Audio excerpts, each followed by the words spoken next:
Hello, my name is Cliff Smith. I'm the Washington Project Director of the Middle East Forum. Welcome to our webinar and podcast series. Today we have a very special guest in Nadine Maenza. She is the former chairwoman of the United States Commission on International Religious Freedom, or USCIRF. To quote from USCIRF's website, it is an independent, bipartisan U.S. federal government commission created by the 1998 International Religious Freedom Act that monitors universal right to freedom of religion or belief abroad. USCIRF uses international standards to monitor religious freedom violations globally and make policy recommendations to the President, Secretary of State, and Congress. As such, it is an extremely important body in shaping the debate around religious liberty abroad. After leaving the chairmanship of USCIRF, Nadine joined the International Religious Freedom Secretariat, a private organization of which she is now president. Welcome, Nadine. Thanks so much for having me. I'm glad to be here. Looking forward to our conversation. Mandate is religious liberty worldwide, and this has jurisdiction well beyond the Middle East. But a number of countries in the Middle East are of particular concern to USCIRF, including Iran, Saudi Arabia, Syria, Egypt, Turkey, Algeria, Azerbaijan, as well as other countries in the periphery of the Middle East, such as Afghanistan, Pakistan, several Central Asian countries, as well as different entities in Yemen, Iraq, and Syria. Mm-hmm. These are just most problematic. Mm-hmm.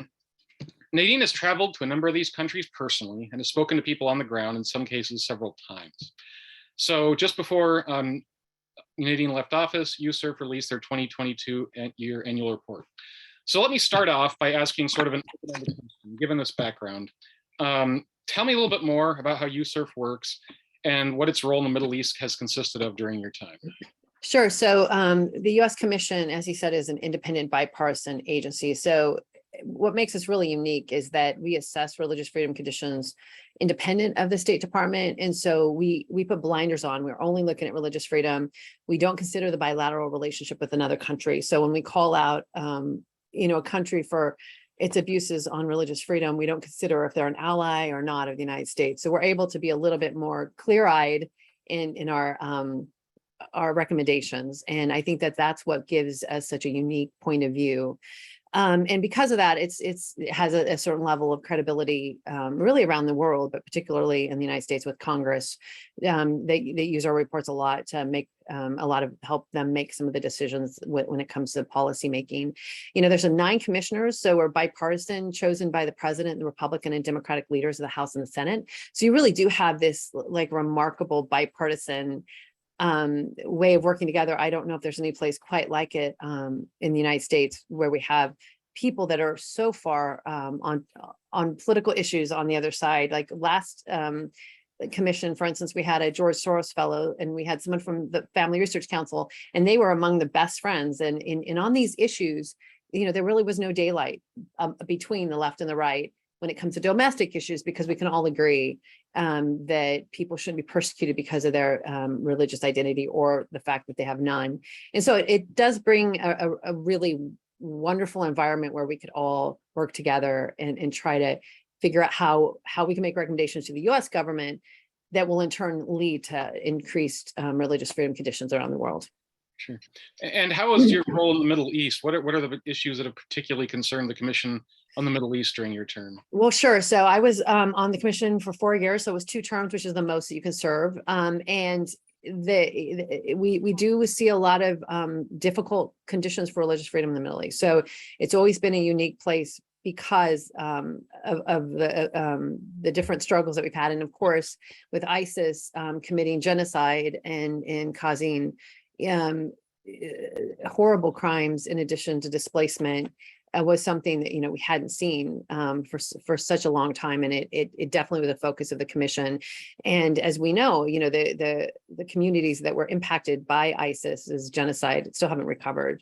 So that's another been a real focus. I think USCIRF has been one of the best voices on Yazidis, Syrian Christians, and others who still haven't recovered from the genocide, making sure they're not forgotten, talking about the conditions in places like Sinjar and the Nineveh Plains in Syria.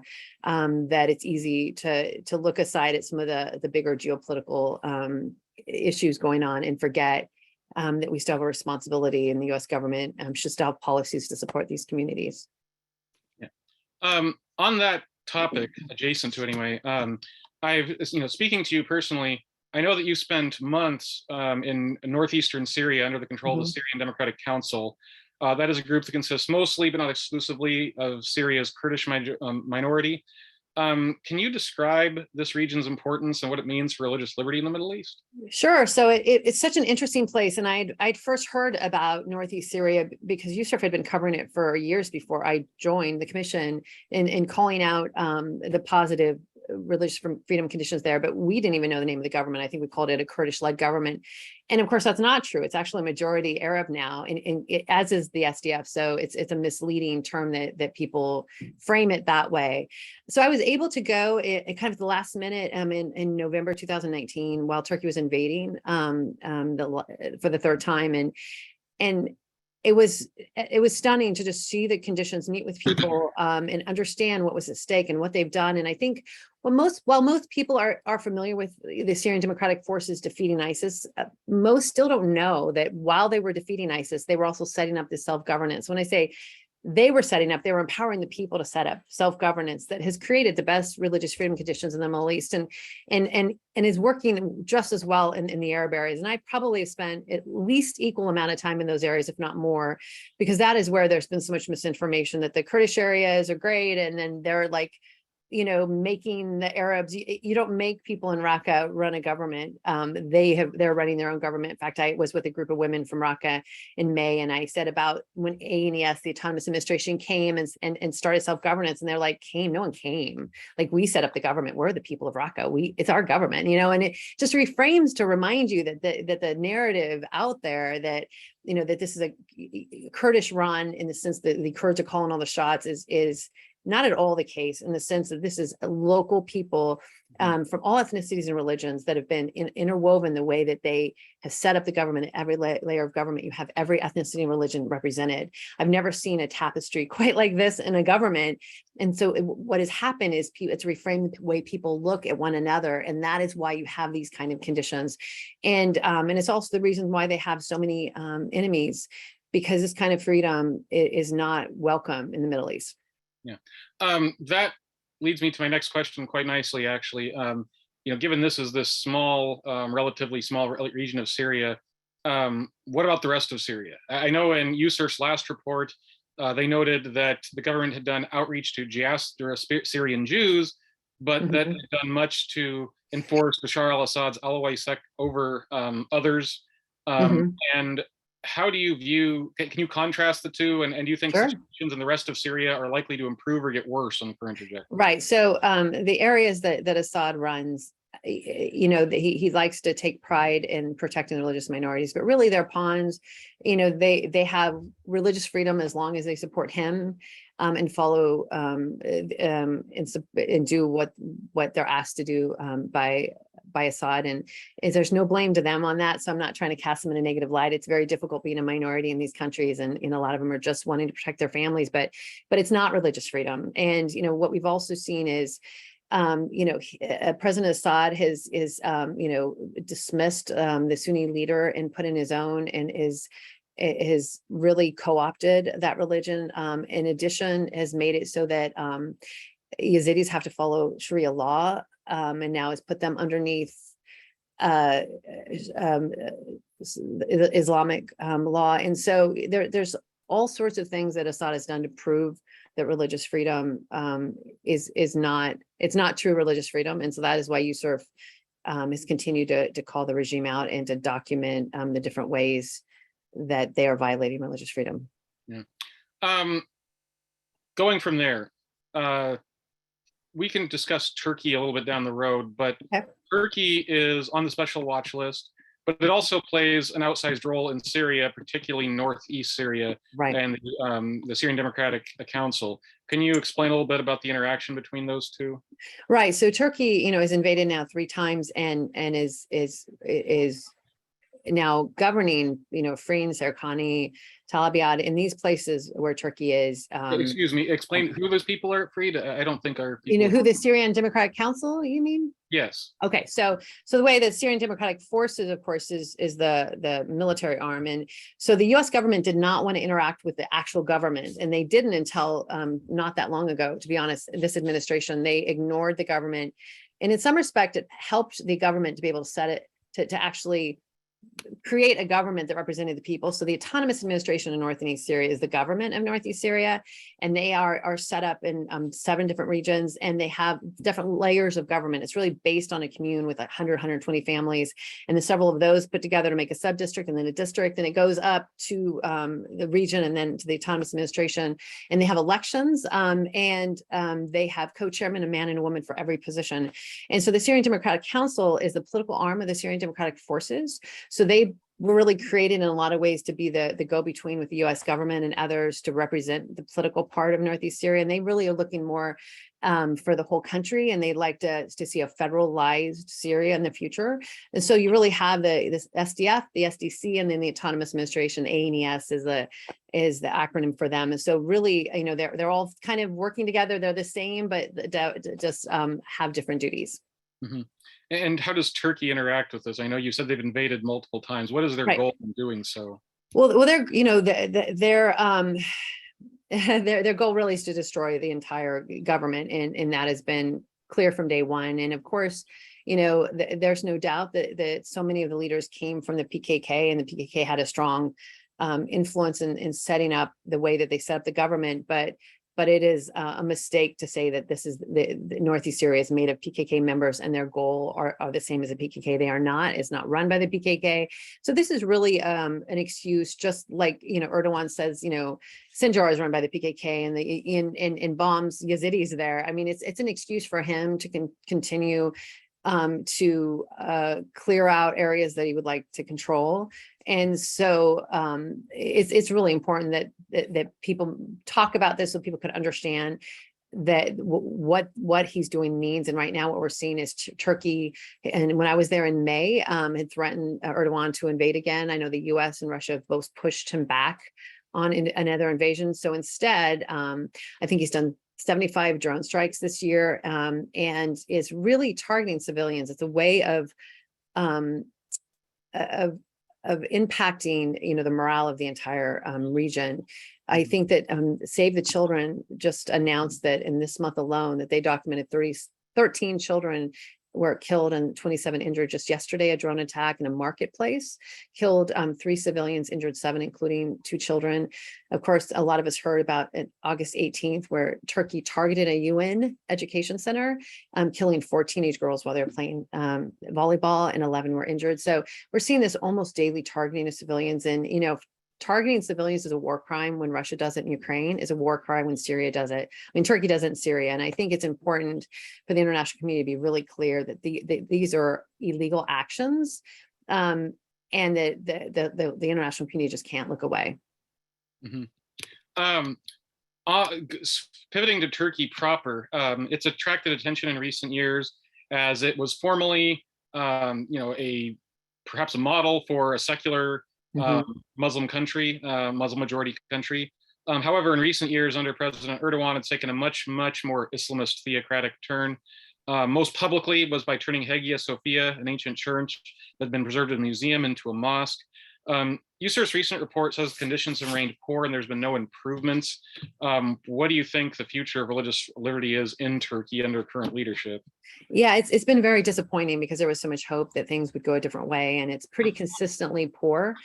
And, you know, what we're seeing is Erdogan, you know, he's interfered in elections for board members of multiple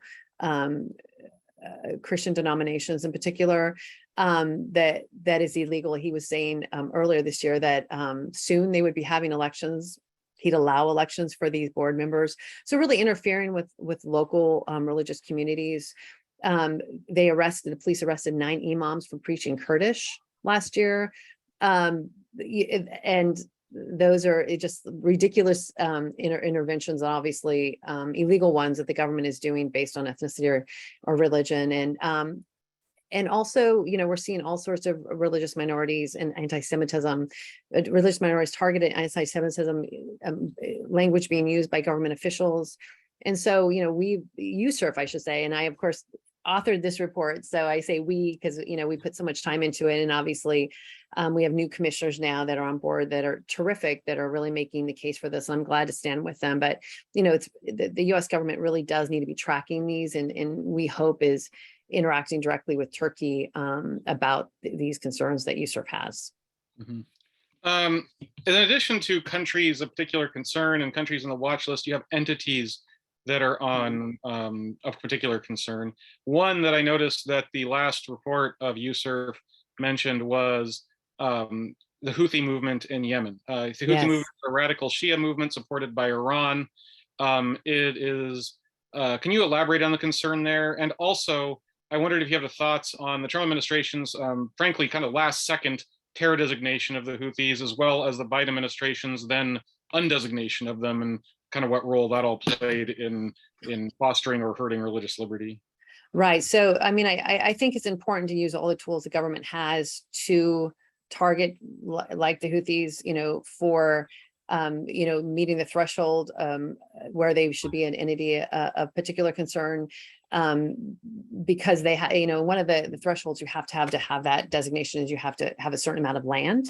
And so they've done that. So they're almost like a government. And so they need to be treated like a government in the sense, not with the legitimacy of a government, but have the same force from the US coming towards them when they're committing these atrocities against civilians and people. And of course, the EPCs that are ones that are violating religious freedom in a severe way, just like a country would have. So they're definitely going after, so obviously any Jewish community that they're able to still find, but any religious minorities.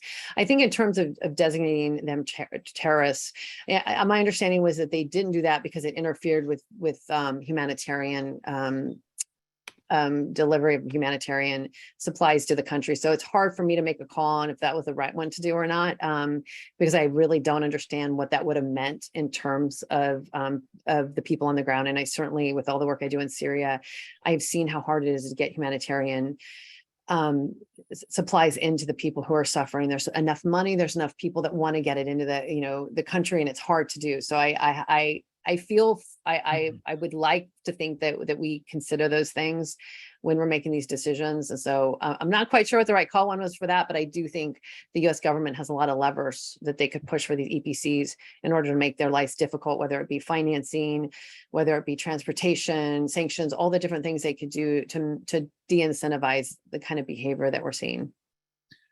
Okay.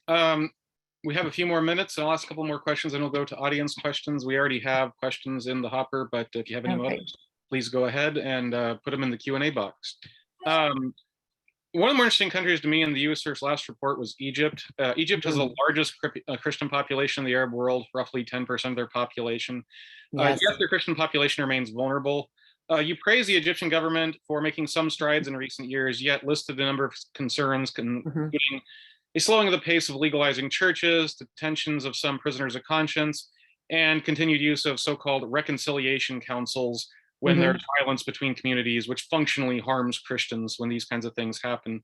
Right. Can you discuss the challenges facing Egyptian Christians and other religious minorities in Egypt? Yeah, I think the Christians, and as you said, it's such a huge amount. In context, it's like 10 million Christians in Egypt versus a couple 100,000 in Iraq. So, I mean, it's a huge amount of Christian community, and they are marginalized, and they don't have the same potential to, whether it be business or in government, that the Muslim majority has. And so obviously it's very clear that there needs to be a lot of revision in order to be able to change things. And as you mentioned, the reconciliation sessions, which is something we've been really concerned about, because it usually harms the Christian community as much as it harms the perpetrator of crimes against them. And I know that some people thought it was a way to de-escalate, but when someone is charged with a crime, and especially in Upper Egypt, instead of putting them through the judicial, like say if there's a crime against a church or a crime against a Christian, an attack, they'll bring together the whole community, and then both sides will have to give concessions. So what will often happen is the person who was attacked, or the church will be closed, or the person will have to leave the community. And so it's almost like they're punished. They were the victim, and then they're punished again through these sessions. And we've actually seen in the last year or two that the judicial system is used more. And so that has been encouraging. And I appreciate that, USERF is the first to call out positive changes, even if they're not huge. We hope that's an incentive for governments to want to have more positive changes so that they could be, portrayed more favorably. And so you can't deny that, the president has definitely said things to encourage acceptance of Christians. And that is important for these communities. He said, like, everyone has a right to believe or not to believe. Everyone should have a house of worship. But yet you still see a lot of the same laws that they had 5 years ago with no changes. And so we'd love to see some more laws change. The blasphemy law it should not be used. It's certainly and it could be changed so that the penalties are less. We think that the curriculum, we know there's been some positive change in the curriculum, so we really wanted to make sure to call that out. And so to me, Egypt is one of those countries that the U.S. gives so much support to, and we hope, it's hard to know what's happening behind, in diplomatic circles, but we hope that the U.S. is tying some of these human rights, religious freedom requests or bars with funding to incentivize the government to make some of these changes. Mm-hmm. Got to get to audience questions pretty quick here, but last question, perhaps quickly. Okay. Saudi Arabia has been particularly controversial, to put it mildly, in recent years. There's no doubt that it has killed dissidents and is jailing critics. Yet they have also, in some small ways, given women greater rights. According to most experts, they've massively cut back on funding of Islamist groups and jihadist groups. The USCIRF report discusses small incremental improvements in terms of religious liberty, but still paints a bleak picture. How do you think the U.S. can encourage sort of the good changes in Saudi Arabia while still condemning the rampant problems? Yeah, Saudi Arabia is tough because the improvements we see, while they're because they're women under Islamic law, their religious freedom, because they're changing the bar for how women are treated under those laws. But you're really not seeing any changes in the way people that are not following state-sanctioned Islam are able to practice their faith. So it is a really difficult place unless you're a foreigner. But if they love to welcome Christians and others to their country from other countries. But if you're a Saudi citizen, you cannot be any religion other than state-sanctioned Islam. And of course, the Shias, we know, are discriminated against and not treated the same as the Sunni population. And you can just tell by the prison population. So again, Saudi Arabia is one of those countries that gets a lot of funding from the U.S. They're important partners, and the U.S. should be tying a lot of the recommendations we have for how people are treated to some of that funding if they want to continue to have that relationship with us. Mm-hmm. Last question, then we got to run to audience questions. Can you tell me about how your new work affects these issues and how your experience at USCIRF's chair will inform your new work at the IRF Secretariat? Yeah, so the IRF Secretariat is such a exciting place to be. We run the International Religious Freedom Roundtable every week. It used to be in person, where the Ambassador for Religious Freedom would attend on Capitol Hill, and now it's online. But we are going to do a hybrid in next year, where we'll start having them in person again. We do have Ambassador Rashad Hussain and others from the State Department, USAID, USCIRF attend regularly, as well as religious leaders, civil society leaders, and government all over the world. And I think one of the most important things we do is actually the IRF roundtables around the world. And we see places like Kazakhstan, Uzbekistan, and Sri Lanka. There was just one this week. I was on one in Lebanon a couple of weeks ago. And so we're civil society, government, religious communities come together and have joint actions they do together, share information. Each one is a little different. Their goals are different, but the whole idea of having communities come together and work together, is really the best way to improve conditions. It has to be from the ground up. It can't just be from the top down. And so for me, this is really just a continuation of what I did at USCIRF. The week I left USCIRF, I went to Uzbekistan, Iraq, and Syria. So clearly going to the same place that I'd been earlier in the year and continuing the same sort of work I was doing. So for me, the one thing I did learn about being at USCIRF is the importance of government, of course. And, I spent a lot of time with government leaders, whether it be ambassadors from other countries, our countries, the State Department, and wonderful people with a lot of power, but civil society really matters. And when you're seeing these improvements on the ground in the countries that have seen, there are very few countries have had improvements in the last couple of years, but you see a strong civil society doing that. And even in Northeast Syria, when they were building the government that is in supporting these improved religious freedom conditions, they also were building civil society at the same time, because they had understood that you couldn't have the kind of society they wanted to have without strong civil society. So I'm glad to be on the civil society side and really helping to encourage that to work better together and to be able to make a real difference on the ground with religious freedom conditions. Huge amount of, not much time, but I'll get to what I can. What is to happen to this is from Robert Larrick. What is to happen to the Syrian Sunni refugees in Turkey? Will they ever be able to return or find a friendly, safe area to return to? That is a really good question. And I know one of the things that is probably not the best place for them is to bring them into the places that Turkey's already invaded, like Afrin, Sarkani, Tel Abyad, which is what Erdogan is hoping to do. At least I understand about 1 million of them. They're hoping to move soon, but the conditions are so bad in those areas for everybody. I mean, mostly for religious minorities, but for everybody, that what we have seen is that there are actually protests of the Arab communities that are there because the conditions are so bad. So this isn't, just to continue the ethnic cleansing that Erdogan started in these areas isn't really the answer for these already vulnerable communities. So many of them are in Turkey. They don't want to go back to Syria. It cannot be forced population transfers. That's obviously a war crime. So, they need to have the choice to be able to leave. But I do feel for them. I know a lot of Syrian refugees in different parts of the world, in Lebanon, other places, and they've really had a difficult journey. And I definitely think we should continue to support them. This is from Carrie Hillenbrand.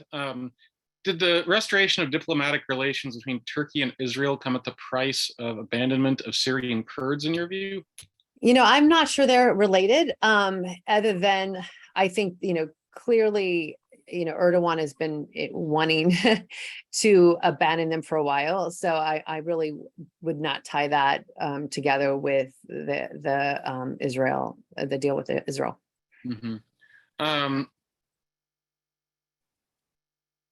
Considering the dire, what do you think? I'll rephrase this a little bit. Another one asks about the dire straits of remaining Christian communities in the Arab world. Yeah. Do you think that?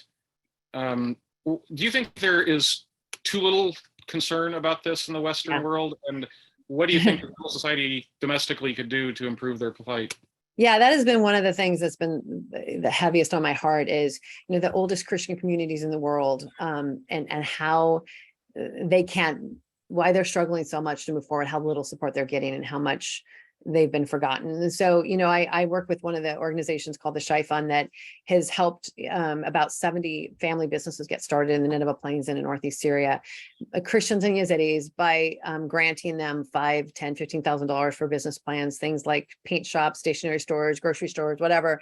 I think those are the kind of things you can do to help communities be able to stay and take care of their families. I think those are the kind of things that we could look at more than just humanitarian support, but actually helping people to become independent, and how can we better support these communities. So I'm actually going to Europe to do some meetings with the leadership from some of these communities to try to hear from them, because how do you think we can better help you? Because I have these ideas and I've seen things that look promising, and obviously supporting governments like the Thomas administration, where they can live in freedom. But obviously it's a difficult place for anyone economically at this point in time with all they're going through with Turkey. And we know that the economic piece of being able to stay in these places is an important part of it. So I'm continuing to try to learn and understand from the community themselves how we can better support them. But it's definitely something I think we need to continue to look at, and we should prioritize higher than it is.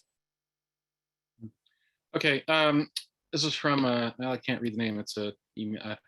Realistically, how much progress, this is kind of a big question. Realistically, how much progress is being made in reducing persecution in the Middle East? How much do these, many of them are dictatorships or minimum authoritarian states really care? How much progress do we make, I guess? Well, I'll tell you what, in the 27 countries that Turkey that USAREF covered last year, only 4 countries had progress at all out of 27. And so that was, Egypt, Iraq. So these are tiny improvements, Kazakhstan and Eritrea. And these are just, like I said, tiny improvements. And, but also we're also seeing this rise in the social media is being used where people are more sectarian divisions and other ways of nationalism that have been dangerous around the world. So there's a lot of threats to religious freedom and a lot of work being done to counter those threats. But it is definitely a difficult situation. I think that the U.S. has a lot of power. Has a lot of levers they can push to incentivize religious freedom conditions, and there's good reason. And we're seeing this in Central Asia with some of the countries there that are getting more economic investments that actually coming out of a period of religious freedom violations into offering more freedom is actually made their countries more prosperous and opened them up to the world. And those are the kind of things that can happen when these countries decide to go down a different road when it comes to the religious freedom conditions, and also allow have that space for civil society to exist, even in authoritarian countries where they can work together and improve their own conditions. And so there's a lot of low fruit in the Middle East. A lot of countries could do small things that could actually improve things quite a bit and would please a lot of other countries that might be willing to support them more if they do those things. So those are the kind of things we're working on. And the movement continues to grow of people that are concerned about religious freedom. But there's a lot of work to be done, as you can see, by really the difficult conditions. All right. Well, look, we could talk all day. We are already past our time. I really appreciate it. It was a big topic and we covered a wide swath, but I really appreciated your depth of knowledge and expertise, and maybe we'll have you back someday. Thank you very much. I look forward to it. Thank you so much. Thanks so much. Really appreciate it. You can join us next week for other webinars on different topics, and thank you very much for joining us. Bye. Bye-bye.